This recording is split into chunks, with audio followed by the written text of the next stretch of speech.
It says write this interval notation and make a graph. The mistake that I have done was I thought that it was two sets of interval notation, so I wrote -4 in x and x and 5, and when it was actually only one interval notation, and then I wrote -4 and 5, and to check that if it was right, I did a graph for it, and I knew that it was brackets because right here, the line under the equal to sign, when it has a line under it, we always know that it's a bracket, and when it doesn't, it means it's like a parentheses, no more parentheses. And for number 2, it says write, given the values of x represented by the graph below, write this in interval notation and inequality notation. Make sure to label each. An example can be over here. How you can do this by first starting off with your graph, and we know that -3 is on your left, so -3, and 5 is on your right, and right here it says that x is less than -3. So, and because it's doesn't have a line under it, it means it's an open circle, and because x is less, you go to the left.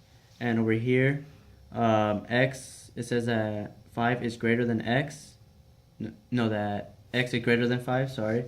So it's because it doesn't have a line over it, it's an open circle, and it moves to the right.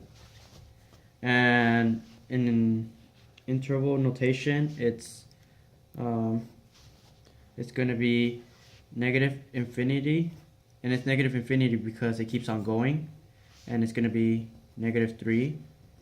And then because it's two set, you could put the union, right?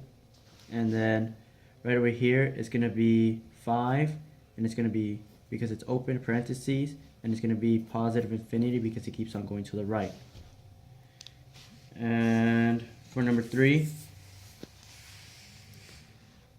explain why -3 infinity, this is a bracket, is the same as -3 equal to less than or equal to x.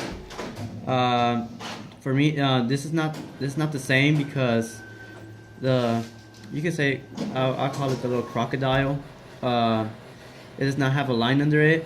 It's the equal to sign, because and also is because right here the bracket -3 there, that's why we have a little line, I guess, for 3 always.